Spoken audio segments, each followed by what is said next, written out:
Friends, welcome to my channel KV study booster. आप सभी का मेरे चैनल पर बहुत बहुत स्वागत है। आज का हमारा टॉपिक है टेंस। आज हम पढ़ेंगे टेंस के बारे में कि टेंस क्या होते हैं। तो टेंस मीन्स होता है काल। हमारा जो समय, जिससे हमारे समय का पता चले, उसे कहा जाता है टेंस। ये होते हैं 3 प्रकार के। फर्स्ट है प्रेजेंट टेंस।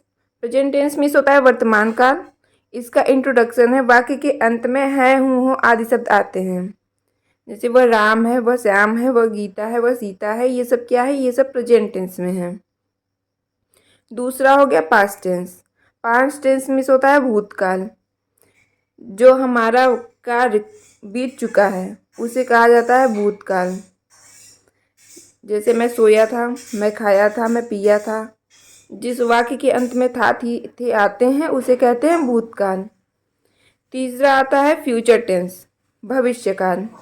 हमारे भविष्य में क्या होगा, कल मैं जाऊंगा, खाऊंगा, सोऊंगा, रहूंगा, ये सब क्या है? ये सब होता है फ्यूचर टेंस।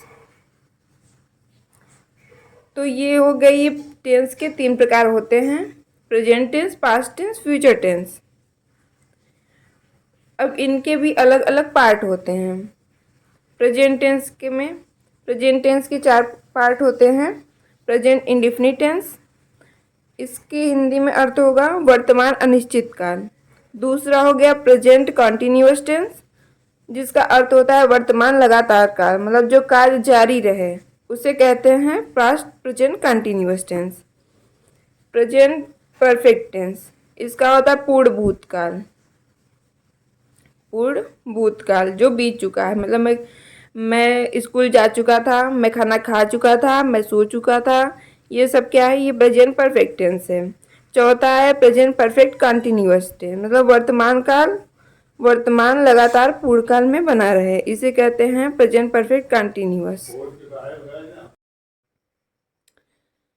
तो ये हैं प्रेजेंट टेंस के 4 पार्ट। अब हम पढ़ेंगे प्रेजेंट टेंस में वर्तमान काल के बारे में, वर्तमान काल क्या होता है, प्रेजेंट टेंस। तो पहले हम प्रेजेंट टेंस का पढ़ लेते हैं। सिंपल प्रेजेंट टेंस, जिसके वाक्य के अंत में है, हूँ इत्यादि शब्द आता है, उसे कहते हैं सिंपल प्रेजेंट टेंस। इसका हेल्पिंग वर्ब होता है इज, आर, एम। एक वचन कर्ता के साथ इज लगता है, और बहुवचन कर्ता के साथ आर लगता है, और आई के साथ एम का यूज होता है। एक वचन क्या है? He, she, it, this, name, ये सब क्या है? एक वचन है। You, we, they, these, those, ये सब क्या है? बहुवचन है। इनके साथ लगा जाता है आर, और आई के साथ एम। जैसे मैं राम हूँ, मैं सीता हूँ, I am Ram, I am Sita, I am Gita, जो भी हो, इनके साथ लगता है एम, हूँ जहाँ पे आए। वह राम है, ही इज राम। वह सीता है, सी इज सीता। वे लड़के हैं, दे आर बॉयज। अब आता है प्रेजेंट टेंस में अफर्मेटिव सेंटेंस, स्वीकारात्मक वाक्य। इसके रूल हैं, पहले सब्जेक्ट कर्ता, फिर helping verb is, are, am, फिर आता है नाउन, फिर आता है अदर वर्ड। जैसे राम एक विद्यार्थी है, तो राम क्या है? इसमें सब्जेक्ट है, राम सब्जेक्ट हो गया। है ये क्या है? Helping verb. इसका होता है इज, आर, एम। एक वचन के साथ इज, बहुवचन के साथ आर, और आई के साथ हूँ जहाँ रहे वहाँ पे एम। तो Ram is student, Ram is a student. एक का हो गया ए। ये मेरी पुस्तकें हैं, तो ये का हो गया दीज। पुस्तकें हैं, बहुवचन आ गए, एक से अधिक हो गए, तो ये यहाँ पे आ जाएगा आर, इसकी जगह हेल्पिंग वर्ब यूज होगा आर। तो these are my books, these are my books, ये मेरी पुस्तकें हैं। इतना समझ आया? अब प्रेजेंट टेंस में आता है निगेटिव सेंटेंस। इसका रूल देख लीजिए। पहले होगा सब्जेक्ट, फिर आएगा हेल्पिंग वर्ब, फिर आएगा नॉट, फिर आएगा नाउन प्लस अदर वर्ड। जैसे वे बहादुर नहीं हैं, तो दे आर नॉट ब्रेव। वे बहादुर नहीं हैं, दे आर नॉट ब्रेव। वे का हो गया दे, वे किस में आएगा, बहुवचन में आता है, तो इसलिए इसका हेल्पिंग वर्ब हो गया आर। नहीं का हो गया नॉट, और बहादुर का हो गया ब्रेव। पहले सब्जेक्ट, सब्जेक्ट क्या है, वे, तो इसका हो गया दे। फिर क्या है, हेल्पिंग वर्ब, हेल्पिंग वर्ब है का हो गया आर। फिर आएगा नॉट, नॉट लिखा, फिर प्लस नाउन या अदर वर्ड, तो यहाँ पे क्या है, बहादुर, तो इसका हो गया ब्रेव। ब्रेव मीन्स बहादुर। दूसरा एग्जाम्पल है, वह मेरा भाई नहीं है। ये क्या है, ये एक वचन है, सिंगुलर नंबर, तो वह का हो गया ही।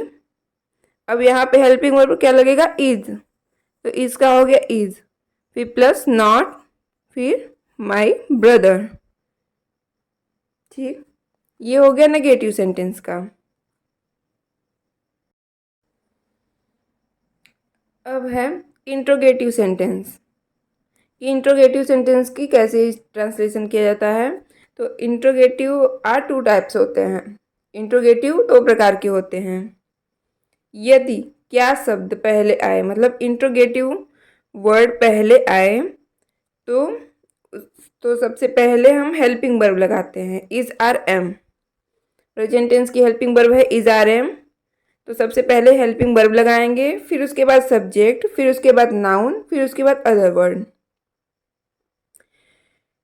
तो जैसे एग्जाम्पल है, क्या वह लड़का है, क्या वह लड़का है, तो इसका, तो क्या की जगह इसका व्हाट नहीं लिखेंगे, इसके जगह लगाएंगे हेल्पिंग वर्ब।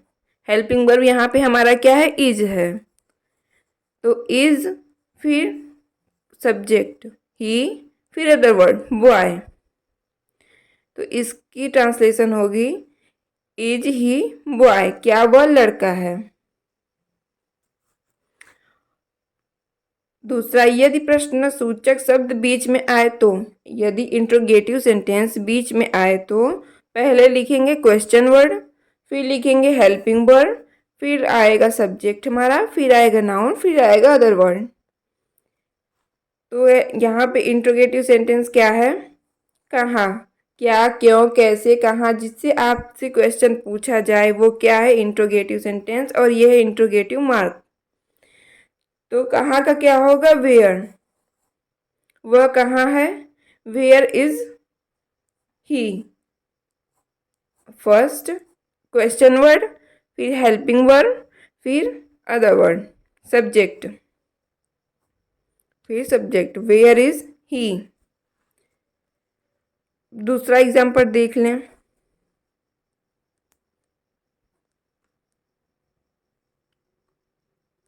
वे कौन है,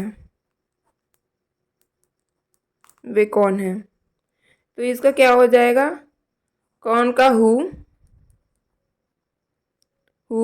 फिर आएगा हमारा हेल्पिंग वर्ब। हेल्पिंग वर्ब यहाँ पे क्या लगेगा, are, who are they, subject. ठीक, यहाँ पे देख लेते हैं कुछ क्वेश्चन वर्ड हैं, जैसे किसने, कौन, इसका हो जाएगा हु, कब का हो जाएगा व्हेन, कैसे, ये हो गया हाउ, किसको, ये हो गया होम, क्या, इसका हो गया व्हाट, क्यों, इसका हो गया व्हाई, कहाँ, इसका हो गया वेयर, कौन सा या कौन सी, इसका हो गया विच, किसका या किसकी, इसका हो गया हुज, कितना, हाउ मेनी या हाउ मच, हाउ मेनी या हाउ मच, जो गिना जा सके उसके लिए कहते हैं हाउ मेनी, और जो गिना ना जा सके उसको कहते हैं हाउ मच। जैसे मेरे पास बहुत सारी है, जैसे तुम्हारे पास कितनी पेन है, तो इसको, पेन को तो हम गिन सकते हैं, तो यहाँ पे हो जाएगा हाउ मेनी। और अगर कहें कि तुम्हारे पास कितनी दूधें हैं, दूध है, तो इसको दूध या कोई जल को, इसको गिन तो सकते नहीं है, तो उसके लिए हो गया हाउ मच। कितनी बार, हाउ ऑफन। ये हो गए, ये क्वेश्चन वर्ड हैं, इतने क्वेश्चन वर्ड हैं।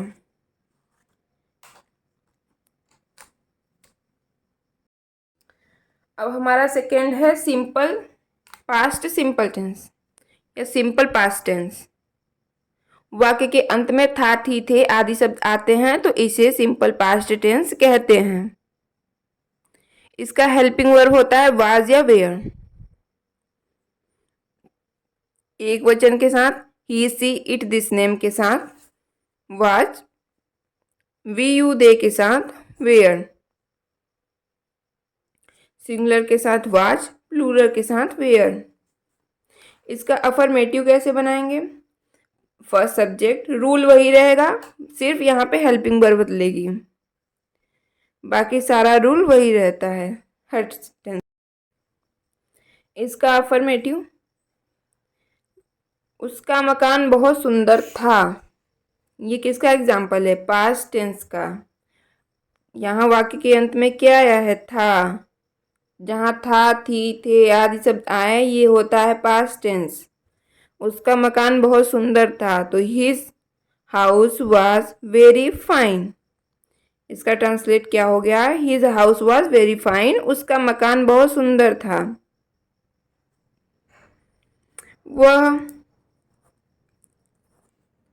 वह सुंदर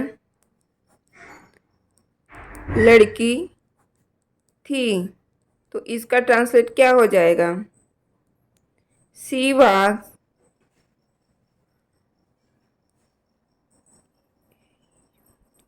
ब्यूटीफुल गर्ल। इसका क्या होगा? She was beautiful girl. दूसरा है निगेटिव सेंटेंस। इसको निगेटिव में कैसे बनाएंगे? रूल वही है, subject plus was were helping verb plus not plus noun plus other word.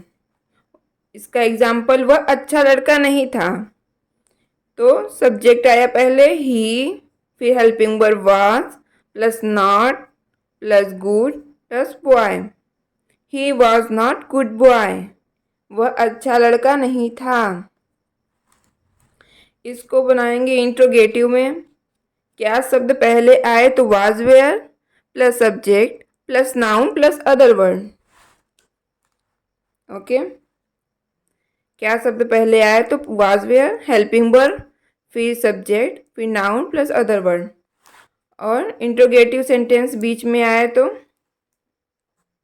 Question word पहले, फिर हेल्पिंग वर्ब, फिर सब्जेक्ट, फिर नाउन, तब अदर वर्ड।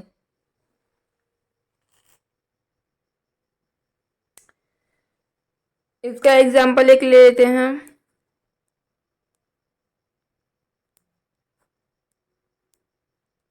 क्या वह सीता थी? क्या वह सीता थी? वाज सी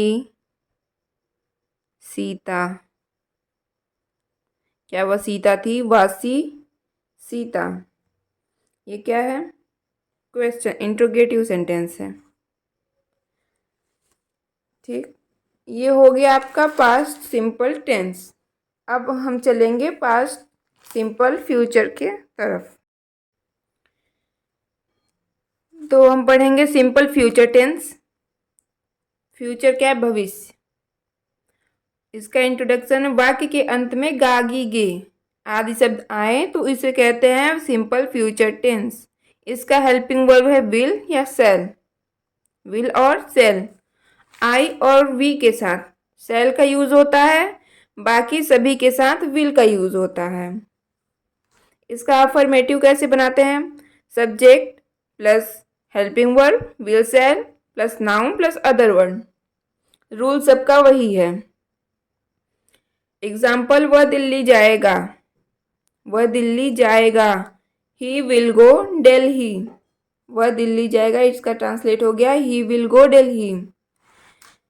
निगेटिव कैसे बनाएंगे? इसका रूल है subject plus helping verb plus noun plus not plus noun plus other word, वही है रूल। इसका एग्जाम्पल, वे कल मिर्ज़ापुर नहीं जाएंगे। तो इसका ट्रांसलेट हो जाएगा they will not go to Mirzapur tomorrow.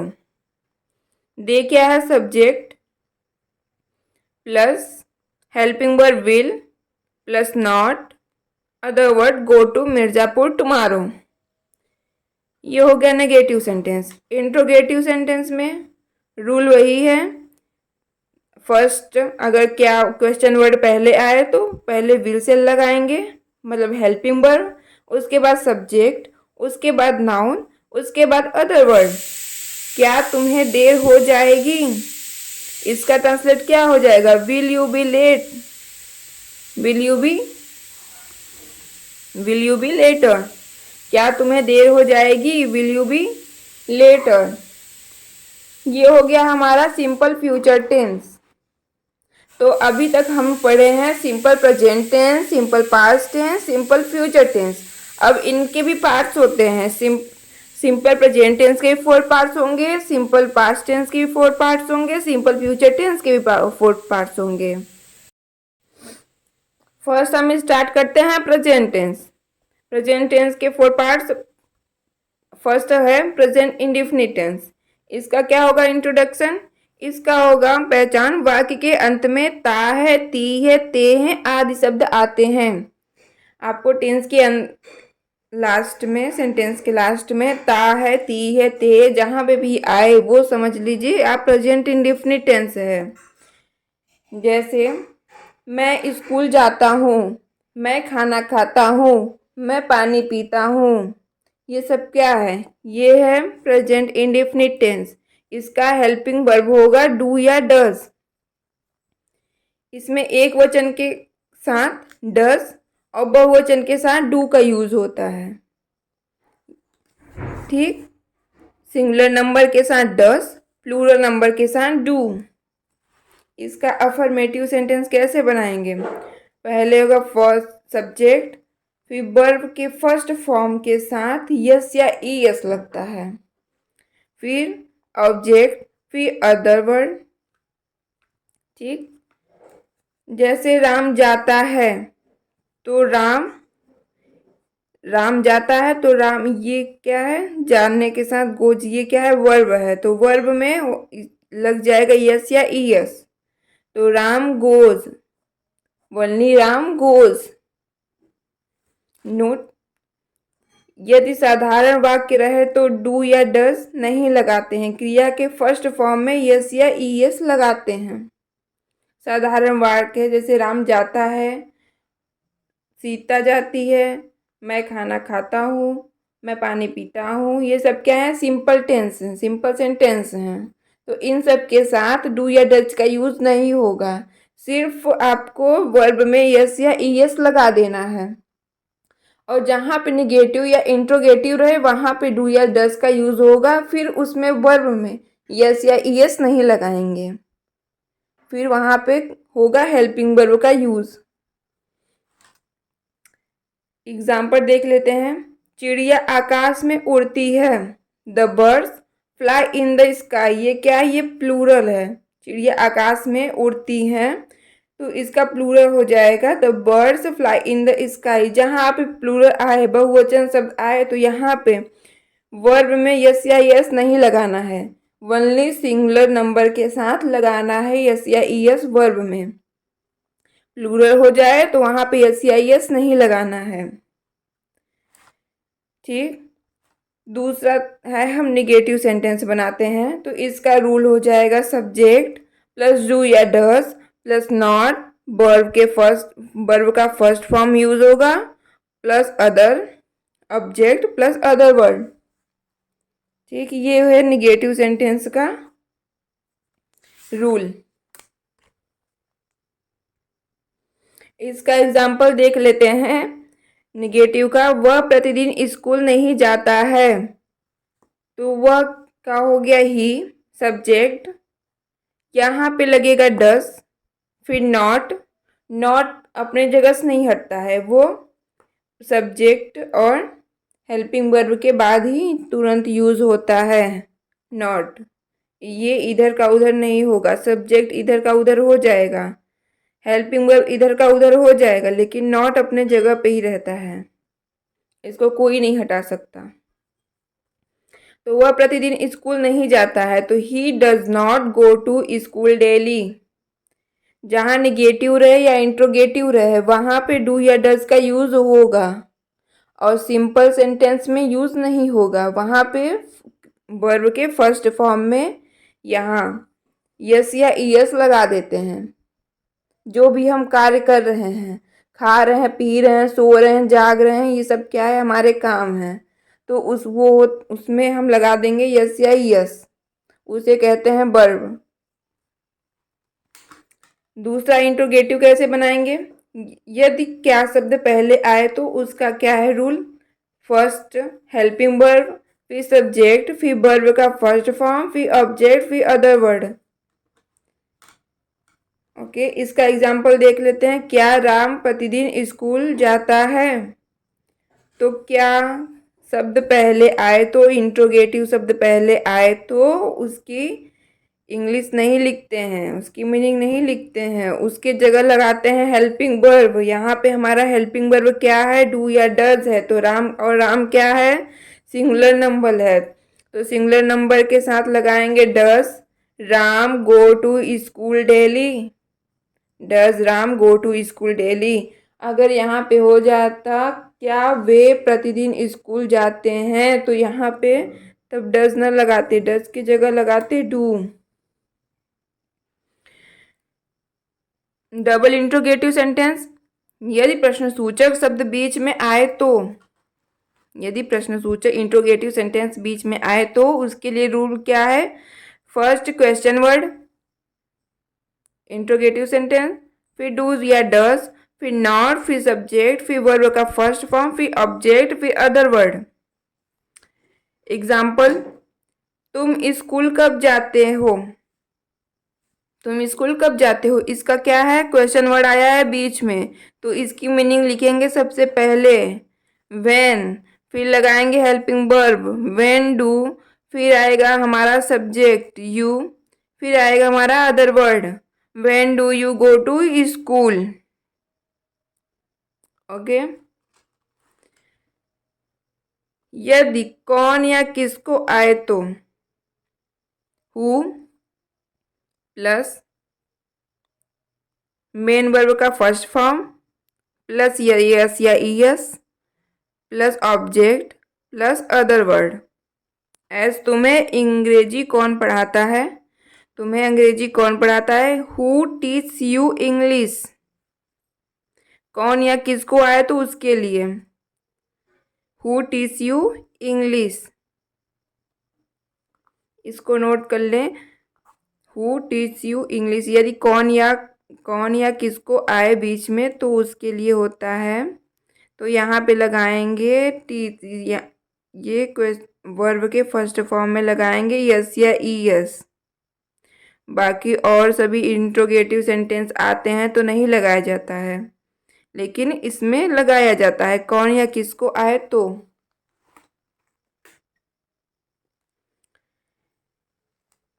Negative के लिए है हु प्लस डू या डस प्लस नॉट, फिर वर्ब का फर्स्ट फॉर्म, फिर ऑब्जेक्ट प्लस अदर वर्ड।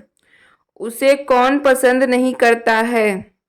तो who does not like him. Who does not like him, ये हो गया हु के लिए, कौन या किसको के लिए। अब इंट्रोगेटिव निगेटिव दोनों एक साथ आए तो उसके लिए क्या होता है? यदि प्रश्नसूचक वाक्य और नकारात्मक वाक्य दोनों साथ में आए तो वह स्कूल क्यों नहीं जाता है? Why does not he go to school. Why बीच में आया क्यों? वाई, फिर हेल्पिंग वर्ब, फिर नॉट, फिर ही, फिर go to school. Why does not he go to school. एक होता है इम्फेजिंग सेंटेंस, सकर्मक क्रिया, इन्फेजिंग सेंटेंस। यदि इस टेंस में या अवश्य आए तो अवश्य आए तो अफर्मेटिव में हेल्पिंग वर्ब लगा देते हैं। जैसे वह जाता तो है, वह खाता तो है, वह पढ़ता तो है, वह सोता तो है, तो ये सब क्या है? सकर्मक क्रिया, इन्फेजिंग सेंटेंस इसको कहते हैं। तो वह जाता तो है, तो वहाँ पे लगा देंगे ही डज गो। जैसे वह जाता है तो उसका हो जाएगा सिर्फ ही गो, लेकिन वह जाता तो है तो यहाँ पे लगा देंगे helping verb he does go. Simple sentence में भी लगा देते हैं हेल्पिंग वर्ब। अध्यापक कक्षा में पढ़ाते तो हैं, तो the teachers do teach in the class. अगर अध्यापक कक्षा में पढ़ाते हैं तो इसका क्या होता है, teachers teach in the class. लेकिन तो आ गया तो इसका हो जाएगा the teachers do teach in the class. ये क्या है, इनफ्रेजिंग सेंटेंस है, सकर्मक क्रिया है। तो ये था हमारा प्रेजेंट इंडिफिनिट टेंस। इतना आपको प्रेजेंट इंडिफिनिट टेंस समझ में आ गया होगा। अब हम चलते हैं प्रेजेंट कंटिन्यूअस टेंस की तरफ। तो ये present continuous tense, present tense का दूसरा पार्ट प्रेजेंट कॉन्टिन्यूअस टेंस। इसकी पहचान कैसे करते हैं, ऐसे वाक्य के अंत में रहा है, रही है, रहे हैं इत्यादि शब्द आते हैं। सेंटेंस के अंत में रहा है, वह जा रहा है, खा रहा है, सो रहा है, पी रहा है, ये सब क्या है, प्रेजेंट कॉन्टिन्यूअस टेंस है। कार्य हमारा जारी है उसे कहते हैं कॉन्टिन्यूअस टेंस। इसका हेल्पिंग वर्ब होता है इज आर एम। एक वचन के साथ इज, बहुवचन के साथ आर और आई के साथ एम का होता है यूज। इसमें क्रिया के वर्ब के फर्स्ट फॉर्म में आईएनजी लगा देते हैं। इंडिफिनिट में क्या करते हैं, वर्ब के फर्स्ट फॉर्म में यस या ईएस लगाते हैं सिंपल सेंटेंस के साथ, और इसमें वर्ब के फर्स्ट फॉर्म में लगाते हैं आईएनजी। इसका अफर्मेटिव का रूल कैसे बनाएंगे, पहले आएगा सब्जेक्ट, फिर आएगा हेल्पिंग वर्ब, फिर आएगा वर्ब के फर्स्ट फॉर्म में आईएनजी, फिर ऑब्जेक्ट, फिर अदर वर्ड। एग्जाम्पल देख लेते हैं। वह जा रहा है, ही इज गोइंग। इसकी वर्ब क्या है, गो। जा रहा है तो इसमें लग जाएगा आईएनजी। मैं आ रहा हूं, आई एम कमिंग। ये हो गया हमारा अफर्मेटिव। निगेटिव कैसे बनाएंगे, subject plus helping verb plus not, फिर वर्ब के फर्स्ट फॉर्म में आईएनजी प्लस अदर ऑब्जेक्ट, फिर आएगा अदर वर्ड। वह नहीं जा रहा है, ही इज नॉट गोइंग। वह नहीं खा रहा है, ही इज नॉट ईटिंग। वह नहीं सो रहा है, ही इज नॉट स्लीपिंग। हमारे जितने भी वर्ब आके फर्स्ट फॉर्म में आईएनजी बस लगा देना है। इसका इंट्रोगेटिव कैसे बनाएंगे, क्या वह जा रहा है, तो क्या की मीनिंग पहले नहीं लिखेंगे, इसके लिए जगह लगाएंगे हेल्पिंग वर्ब। हेल्पिंग वर्ब हमारा क्या है, इज आर एम है, और ये है हमारा सिंपल टेंस एक वचन वाक्य। तो एक वचन के लिए क्या लगेगा, इज लगेगा, तो हमारा पहले आ जाएगा ही। अब आएगा हमारा सब्जेक्ट इज, पहले हेल्पिंग वर्ब आया इज, फिर हमारा सब्जेक्ट आया ही, फिर वर्ब के फर्स्ट फॉर्म में आईएनजी। इज ही गोइंग, वह क्यों जा रहा है, वाई इज ही गोइंग। वह क्यों नहीं जा रहा है, why is not he going. यहाँ पे इंट्रोगेटिव और निगेटिव दोनों साथ में आए तो उसके लिए क्या होता है, why is not he going. ये हो गया हमारा प्रेजेंट कॉन्टिन्यूअस टेंस।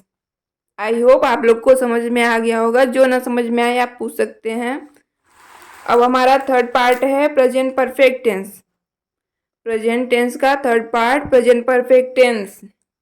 इसका पहचान क्या होगा, वाक्य के अंत में चुका है, चुकी है, चुके हैं आदि शब्द आते हैं, या लिया है, दिया है, खाया है, पिया है, सोया है, ये सब क्या है, प्रेजेंट परफेक्ट टेंस। इसकी हेल्पिंग वर्ब होती है हैज या हैव। इसमें वर्ब का थर्ड फॉर्म यूज होता है। प्रेजेंट परफेक्ट जहाँ पे भी आपको परफेक्ट दिखे, वहाँ चुका, चुकी, तो वहाँ पे वर्ब का तुरंत थर्ड फॉर्म यूज करिए, चाहे वो प्रेजेंट हो, पास्ट हो, फ्यूचर हो, हर जगह होगा प्रेजेंट वर्ब का थर्ड फॉर्म का यूज।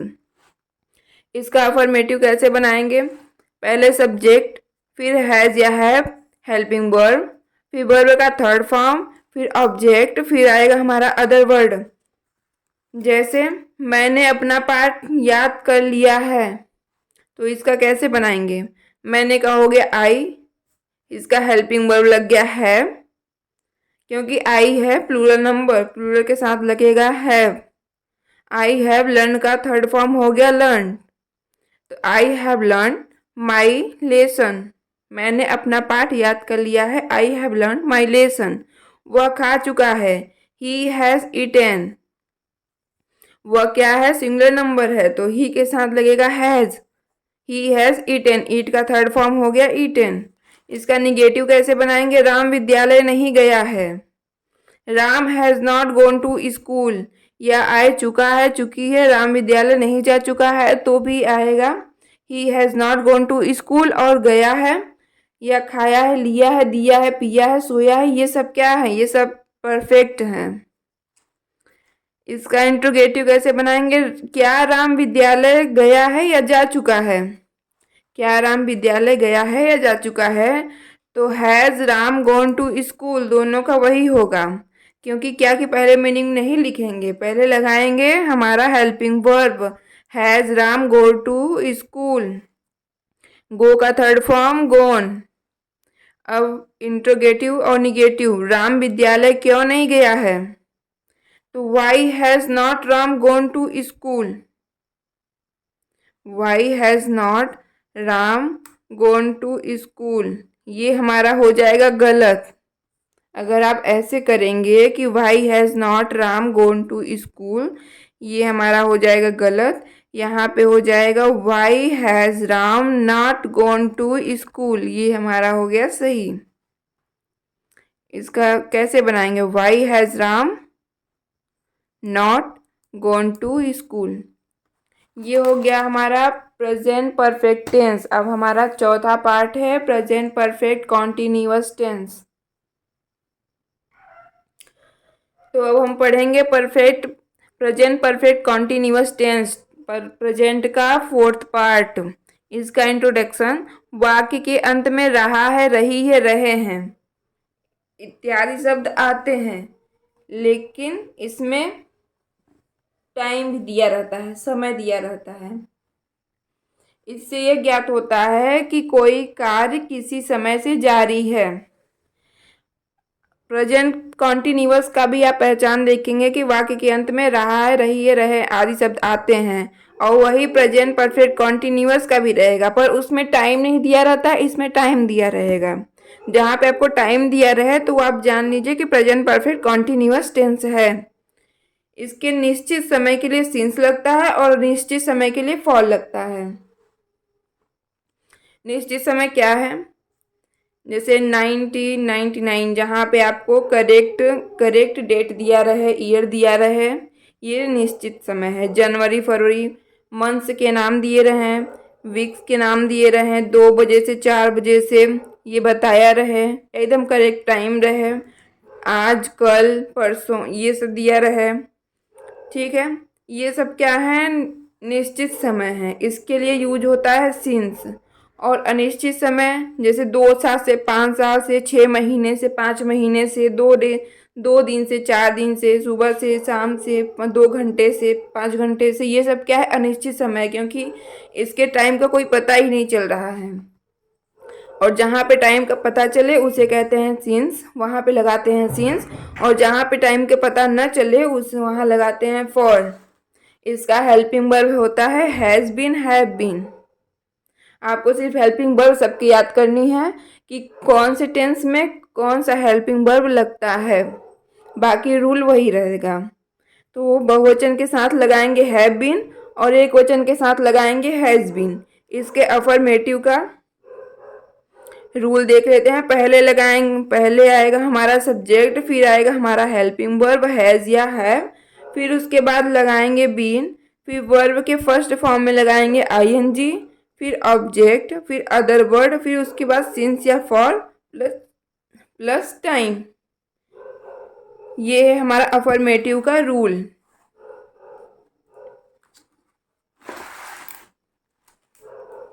इसका एग्जाम्पल, राम 2 घंटे से पढ़ रहा है, तो Ram has been reading for 2 hours. यहाँ पे 2 घंटे से दिया है, क्यों, यहाँ पे समय निश्चित नहीं है कि कब से पढ़ रहा है, 2 घंटे से पढ़ रहा है, तो ये है अनिश्चित समय, तो इसके लिए लगाए हैं for. Ram has been reading for 2 hours. Negative कैसे बनाएंगे, सब्जेक्ट प्लस हैज है या है प्लस नॉट प्लस बीन, फिर वर्ब के फर्स्ट फॉर्म में आईएनजी, फिर ऑब्जेक्ट, फिर अदर वर्ब, फिर सीन्स, फिर फॉर प्लस टाइम। इसका एग्जाम्पल, वह सुबह से अपना पाठ याद नहीं कर रहा है। तो ही हैज़ नॉट बीन, यहाँ हैज़ लगाएंगे, नॉट को लाएंगे बीच में, उसके बाद लगाएंगे बीन। ऐसे आप नहीं लिख सकते हैं कि ही हैज़ बीन नॉट, ऐसे नहीं होगा। पहले नॉट लगा देंगे, उसके बाद लगाएंगे been. He has not been learning his lesson since morning. ये हमारा बन गया निगेटिव। इंट्रोगेटिव कैसे बनाएंगे? अगर क्वेश्चन वर्ड पहले है तो पहले लिखेंगे हैज़ या है, वे लगाएंगे हेल्पिंग वर्ब, फिर सब्जेक्ट, फिर बीन, फिर मेन वर्ब का फर्स्ट फॉर्म में आईएनजी, फिर ऑब्जेक्ट, फिर अदर वर्ब, फिर सिंस या फॉर। उसके बाद आएगा हमारा टाइम। क्या वह मंदिर में 2 दिन से पूजा कर रहा है? क्या वह मंदिर में 2 दिन से पूजा कर रहा है? तो क्या का नहीं लगाएंगे, पहले लगाएंगे हेल्पिंग वर्ब। हेल्पिंग वर्ब है हमारा हैज बीन, तो यहाँ पे लगाएंगे हैज, फिर उसके बाद आएगा हमारा सब्जेक्ट, उसके बाद लगाएंगे been. Worshipping in the temple for 2 days, कि 2 दिन से दिया है, 2 दिन से, इसमें टाइम का पता नहीं चल रहा है, तो यहाँ पे हमारा हो जाएगा फॉर 2 days। ठीक है, ये हमारा आज का खत्म हुआ। आज का नहीं, अभी और पढ़ाना बाकी।